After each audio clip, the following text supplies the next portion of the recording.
En 2022, la ville de Louviers m'appelle et elle me propose, comme je le fais déjà, d'intervenir sur la place. Là, à ce stade-là, on en est sur le sol de la place, donc même le dessous de la halle, a priori.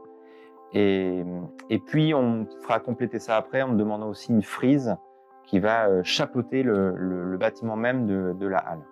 Il y avait la visite du musée et des archives. Et ça s'est fait avec Cédric Panvel, qui est le directeur du musée de Louviers. Donc, il nous a fait la visite guidée de toute la partie textile. Donc, le travail du fil, les engrenages, le nom des machines, etc. Et puis ensuite, dans les archives, donc, il nous a ouvert toutes ces boîtes-là qui regorgent d'échantillons. Il nous a ouvert tout ça et moi, c'était le moment de prendre des photos de tous les motifs que je pouvais imaginer transformables en pochoir, en fait. Même si là, on bosse sur du grand, c'est du pochoir, c'est du motif qui va s'emboîter. Et puis d'avoir aussi suffisamment de motifs pour qu'après, je puisse en choisir quelques-uns dedans, parce qu'il faut que je parte avec peut-être 40 et quelques photos de motifs différents. Et puis ensuite, la première visite donc, de la ville s'est faite avec Olivier Gaujon, donc, qui est à la tête de la communication de la ville de Louviers. Et c'est lui donc, qui nous a baladés, qui nous a fait passer sur les petits ponts, aller voir tel ancien bâtiment, nous raconter des histoires de la ville, etc., etc. Quand je rentre de Louviers avec tous ces éléments, et j'ai beaucoup de photos, il me reste des bouquins à lire, toujours est-il que tout se passe ici. Après, je suis de façon complètement isolée, mais en gros, ici se fait avec toutes les choses que j'ai pu trouver, et s'il m'en manque, je dois en trouver d'autres. Donc, je retrouve ici à l'atelier. Là, on est presque sur de la photo, du document écrit ou iconographique. Et puis, je trie les informations, je les mets l'une en face de l'autre, ça marche pas. Surtout, je commence à dessiner beaucoup de choses. Donc, je pars sur la base d'un plan Google, déjà juste simplement pour avoir, enfin Maps en tout cas, pour avoir une idée de comment ça se situe. Et c'est à ce moment-là que je vois que la halle est orientée nord-sud.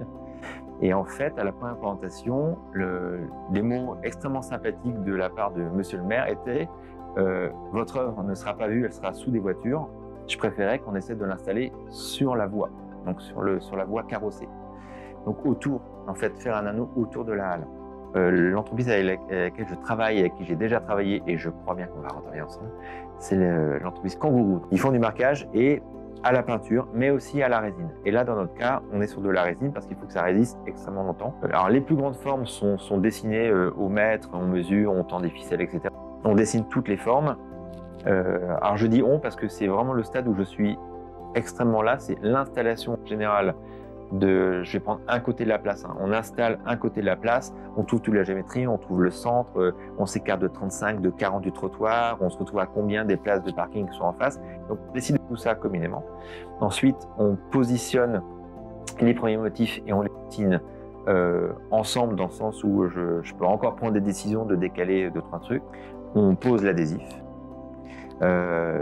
Il pose la résine.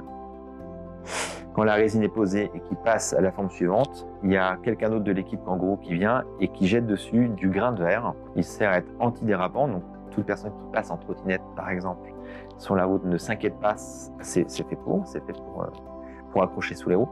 Et le deuxième, qui est vraiment propre aux automobilistes, c'est qu'il y a une légère brillance sous les phares des voitures quand la nuit tombe. En fait, moi, ce qui m'a étonné, ce qui m'a surpris à Louviers, en dehors du fait que c'est une ville extrêmement vivante, c'est tout ce réseau de canaux qu'il y a en plein cœur de la ville. Et en fait, évidemment que les deux sujets sont liés parce que c'est une ville d'eau, donc c'était une ville de textile, enfin ça fonctionne ensemble. Le thème, c'était donc, on a du textile et il s'avère que quand vous regardez le plan de la ville de Louviers, la halle, elle est orientée quasiment exactement nord-sud. Du coup, je me disais, l'est, c'est le lever du soleil, c'est le printemps. L'ouest, c'est le coucher, c'est plutôt l'automne, l'hiver, l'été, enfin tout collait bien dans ce sens-là.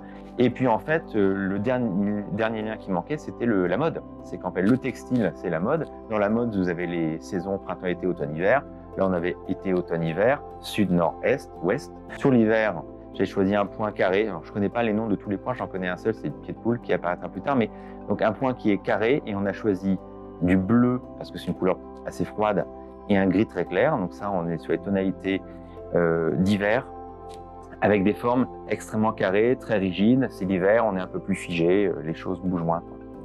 Ensuite, l'automne, c'est une petite croix où j'ai associé les couleurs jaune d'or et rouge qui tire un petit peu sur le brick, parce qu'on est sur des couleurs automnales de feuilles mortes, donc jaune et rouge. Et c'est de nouveau, en fait, cette croix-là, elle est formée de petits carrés, donc on est encore sur du rigide, mais on le verra sur les formes, c'est un petit peu plus dansant. Donc on est quand même plus en hiver. Pour faire le parallèle, on va au printemps qui est exactement en face. Le printemps, lui, on est sur donc, du pied de poule. Le pied de poule, c'est une forme qui ressemble un petit peu à un avion. On est sur de l'envol, on est sur du démarrage et on est sur des couleurs printanières, blanc, type pétales, petites fleurs, pâquerettes. Mais en vrai, on est sur du floral et sur du vert parce que le vert, c'est le renouveau, c'est la verdure, c'est les feuilles qui réapparaissent, etc., etc. Donc on est sur une forme qui est dynamique, qui est de l'ordre de l'envol. Et sur le sud, on est sur des couleurs et des formes extrêmement dynamiques, donc vraiment super dansantes. On est sur du chevron et on est sur du jaune parce que le soleil, évidemment. Et ça peut étonner peut-être sur du bleu, mais parce que le bleu, c'est dans l'imaginaire, c'est l'eau. Alors l'eau, la couleur de l'eau de la rivière n'est pas bleue, mais ça ramène quand même à l'eau, à la mer. Bleu et jaune, ce sont des couleurs qui sont électriques et chaudes, donc vives, sur une forme qui est très vive. Et là, on était sur l'été. Le bandeau, qui à l'origine était juste un bandeau vide, en fait, pour moi, m'a fait penser à une frise. Et la frise, elle est historique, c'est la fameuse frise historique. Des premières traces de l'industrie textile à Louviers, donc on est au XIIe siècle, jusqu'à 2023, l'installation de la fresque. Donc on est sur 60 mètres à peu près sur une largeur et une longueur, et j'ai doublé la frise pour qu'elle soit lisible sous deux angles en fait.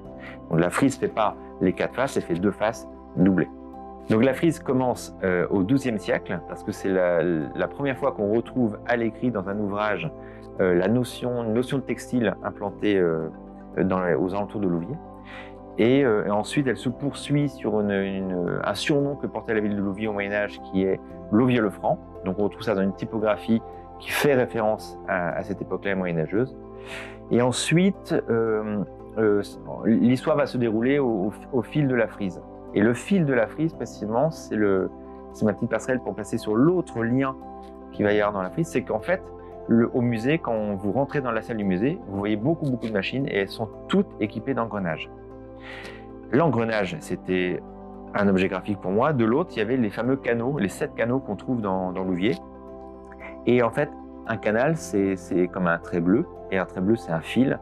Et donc, en fait, j'ai essayé de mettre en place un système pour raconter l'histoire et que le fil du temps se déroule sur la frise, d'un engrenage qui déroule ce fil bleu, qui est donc l'image d'un des canaux de Louviers, et les 7 peuvent être représentés, qui disparaît, qui réapparaît, qui disparaît, qui réapparaît. Et entre ces fils-là, ces fils bleus, apparaissent des notions du XIIe siècle, la citation, et puis ces termes qui est au fil du temps, au fil de l'eau. Et on termine par le surnom un peu le plus contemporain, du coup moderne, qu'on avait de la ville de Louviers, qui n'est pas un surnom qui n'appartenait que à Louviers, mais qui lui appartenait aussi, qui était la Venise normande de l'industrie. Donc aujourd'hui, l'idée c'était d'enlever industrie et de garder la Venise normande. Et en tout cas, j'ai tout un pan de ma réflexion qui va être sur l'art et toute une organisation qui va être sur les arts appliqués. En fait, je suis architecte, donc les choses sont très calées. Ce qui fait que dans mes études, je suis passé par tout un cursus d'histoire de l'art, voilà, de pratique par les beaux-arts, et puis après d'organisation par l'architecture intérieure. Ce qui fait qu'aujourd'hui, mon travail, il est basé sur le patrimoine parce que j'adore aller me renseigner, parce que ça donne du sens à mon boulot. Et après, il est hyper organisé. Donc, je peux prendre un plan de géomètre et le traiter comme un architecte, mais ce que j'y mets dessus, c'est ma partie artistique. Et en fait, c'est ce cumul de mes deux formations qui font qu'aujourd'hui, j'ai pas d'œuvre personnelle. Je développe des ouvrages artistiques qui sont liés à des thématiques qui s'adaptent à chaque endroit où on m'appelle.